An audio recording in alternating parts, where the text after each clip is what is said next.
Buongiorno. Oggi voglio provare a dare pubblicamente delle risposte a delle richieste che ricevo in gran quantità, però voglio approfittarne anche per darvi un'idea di ciò che sta dietro le quinte di questo lavoro che faccio assieme a voi. Allora, la prima cosa è relativa alle richieste sulle conferenze. Stiamo cominciando a riceverne perché si pensa che prima o poi apriranno le gabbie. Ecco, io non ho ancora deciso nulla, quindi non so se riprenderò a fare le conferenze, non so se eventualmente con quale cadenza, in quali località, eccetera. L'unica cosa certa è che non farò più come ho fatto nei 10 anni precedenti. Quando sapete ho fatto circa appunto 300 conferenze, negli ultimi 5-6 anni tutte le settimane una o due conferenze, e quindi questo no, sicuramente no. Quindi per le conferenze vedremo.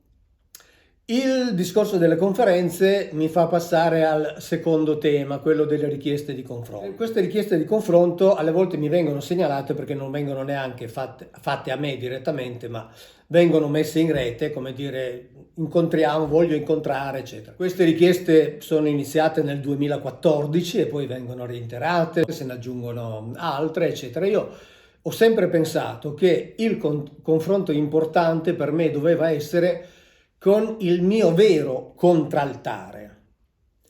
Cioè, siccome il mio fare finta che, quindi la mia scelta metodologica, mi porta a dire che la Bibbia non parla di Dio, il mio vero contraltare è rappresentato da persone che conoscono molto bene la Bibbia, che ne hanno fatto addirittura il loro scopo di vita e che invece sostengono che la Bibbia parla di Dio, anzi di più è stata ispirata da Dio.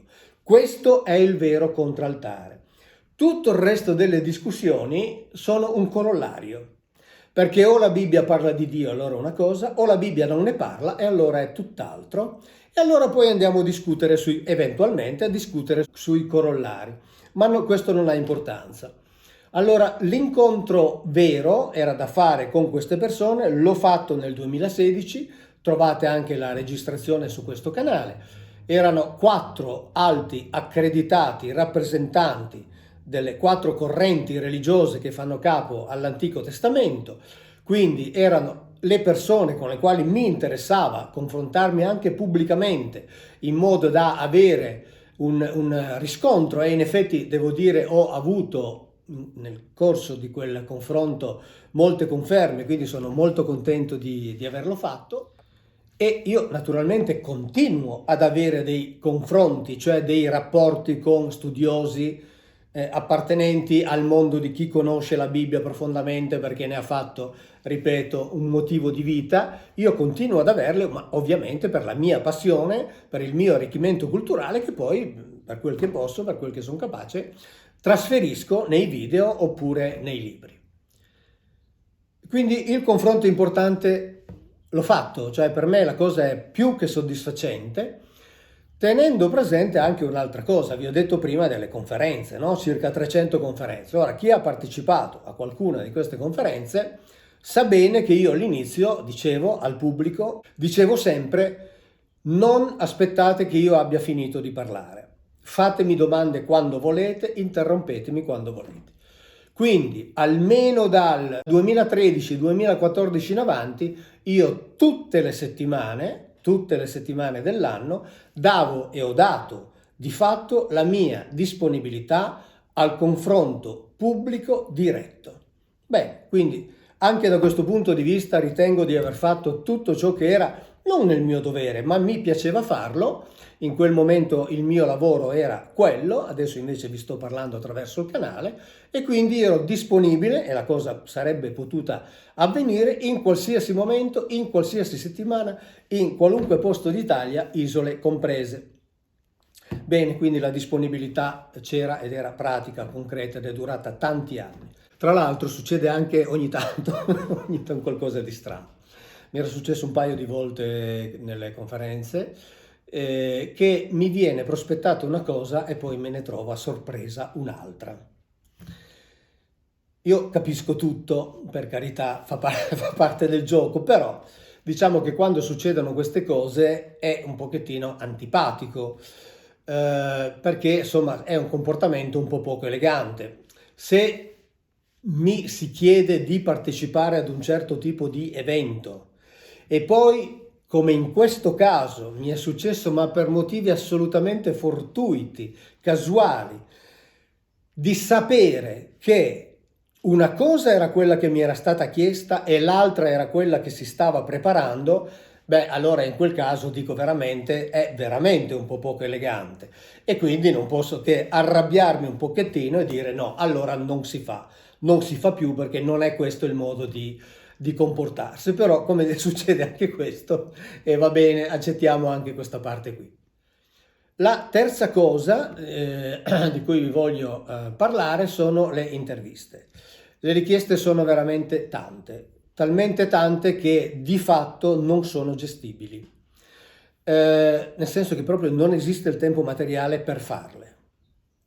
Io sto in questi giorni ancora chiudendo un po' con quegli impegni che mi ero preso tempo addietro, dopodiché le interviste che faccio stanno diventando sempre di meno e a un certo punto mi sa che sarò costretto a prendere la decisione di interromperle, anche perché, ripeto, se io faccio un'intervista con una persona è esattamente come per i confronti. Poi altre 50 mi dicono ma perché non la fai anche con me? E io devo lavorare. Questi video che voi vedete, dal momento della ideazione, con tutto il tempo della preparazione, poi tutte le fasi tecniche alle quali partecipo ovviamente perché insomma mi piace vedere come nasce e quindi verificare anche come nasce il prodotto finito assieme a chi lo sta facendo, fino al controllo dei sottotitoli con la correzione degli errori. Mediamente ogni video richiede tra le 12 e le 15 ore. Ora, se voi pensate che appunto io ne faccio circa 2 alla settimana, fate voi il conteggio delle ore ovviamente, lavoro al quale si deve aggiungere il mio lavoro vero, che è quello di studiare, quello di leggere, quello di scrivere, perché anche quella parte lì va avanti. Stiamo lavorando per implementazione di canali in lingue straniere e quindi insomma è tutto il lavoro che devo fare e poi devo anche un po' vivere e quindi sapete che ogni tanto mi piace andare a fare una camminata in montagna e quindi anche questo insomma per me è fondamentale. E quindi in sostanza per il momento stiamo gestendo così, è una gestione molto difficile perché mi rendo conto che posso alle volte sembrare a qualcuno antipatico, ma purtroppo non.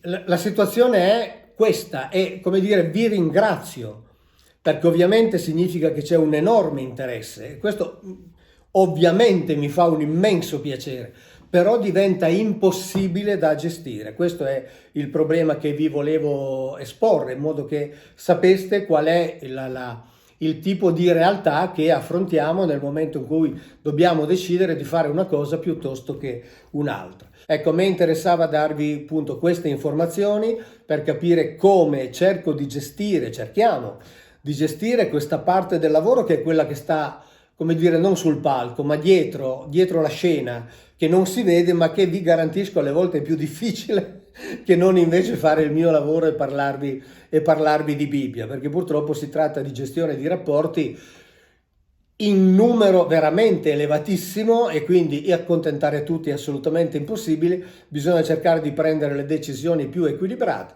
Quindi vi ho detto come non ho ancora deciso per le conferenze, vi ho parlato di questi confronti che vengono richiesti, vi ho detto quindi come mi sto comportando con le interviste, direi che insomma vi ho detto tutto quello che mi interessava che voi sapeste, quindi vi ringrazio e naturalmente ai prossimi video. Ciao!